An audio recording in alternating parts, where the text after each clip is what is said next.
যুক্তরাষ্ট্রের সঙ্গে আমাদের কোনো গোপন চুক্তি নেই, পররাষ্ট্রমন্ত্রী বলছে। অন্যদিকে প্রধানমন্ত্রীর সঙ্গে মার্কিন রাষ্ট্রদূতের সৌজন্য সাক্ষাৎ।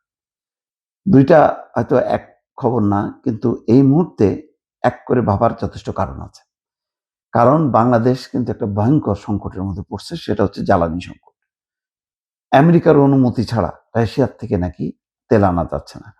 এইজন্য ওয়াশিংটনে ছুটে গিয়েছিলেন বাংলাদেশের পররাষ্ট্রমন্ত্রী ডক্টর খলিলুর রহমান, যাতে অনুরোধ করা যে এই তেল আমদানির যে নিষেধাজ্ঞা সেটা যাতে তুলে নেওয়া হয় অন্তত বাংলাদেশের উপর থেকে। কারণ কি বলা হচ্ছে যে বাণিজ্য চুক্তি স্বাক্ষর করছে ইউনূস সরকার ৩ দিন আগে, তার ক্ষমতা যাওয়ার বা মেয়াদ শেষ হওয়ার ৩ দিন আগে। সেই চুক্তি একটা ভয়ঙ্কর চুক্তি এবং বলা হচ্ছে যে সেই চুক্তির আওতায় আমেরিকা যেখানে যেখানে নিষেধাজ্ঞা দেবে সেখান থেকে পণ্য আনা যাবে না। তো ইরানের উপর তেল নিষেধাজ্ঞা আছে, সুতরাং আনতে পারছে না। রাশিয়ার উপরেও নিষেধাজ্ঞা আছে, আনতে পারছে না। এখন বিকল্প উৎস কি? মধ্যপ্রাচ্যে বাংলাদেশ তেলের প্রধান উৎস হচ্ছে মধ্যপ্রাচ্য, মিডল ইস্ট। তো মধ্যপ্রাচ্যের বিভিন্ন দেশ থেকে যখন আনতে পারছে না, তখন বাংলাদেশ রাশিয়ার কাছ থেকে যা নেবে সেটা আনতে পারছে না, কারণ রাশিয়ার উপরে নিষেধাজ্ঞা আছে আমেরিকার। তো এই প্রেক্ষাপটে তাকে প্রশ্ন করা হয়েছিল যে বিষয়টা কি? তখন পররাষ্ট্রমন্ত্রী বলছেন যুক্তরাষ্ট্রের সঙ্গে আমাদের কোনো গোপন চুক্তি নেই।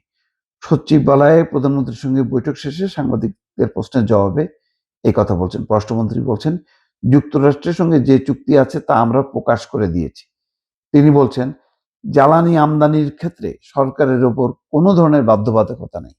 সাম্প্রতিক বৈঠকে দুই দেশের পারস্পরিক সম্পর্ক, বিশেষ করে জ্বালানি, বাণিজ্য এবং উন্নয়ন সহযোগিতা নিয়ে সাধারণ আলোচনা হয়েছে। একই সঙ্গে রোহিঙ্গা সংকট মোকাবেলায় যুক্তরাষ্ট্রের চলমান সহায়তা অব্যাহত রাখার বিষয়টিতেও বিশেষ গুরুত্ব পেয়েছে। আমি বুঝলাম না তাহলে উনি গেলেন কেন? সাধারণ আলোচনার জন্য ওয়াশিংটনে তো যাওয়ার দরকার নেই, বিশেষ আলোচনার জন্য দরকার ছিল। তো তার মধ্যে কি তেলের বিষয়টা ছিল না? বা ইউনূস সরকারের আমলে যে চুক্তি হয়েছে সেই চুক্তির কি আসলে সবকিছু প্রকাশ করা হয়েছে, নাকি কিছু কিছু জিনিস প্রকাশ করা হয়নি? এটা নিয়ে কিন্তু এখনো সন্দেহ সংশয় আছে, নানা মহলে নানা রকম আলোচনা আছে।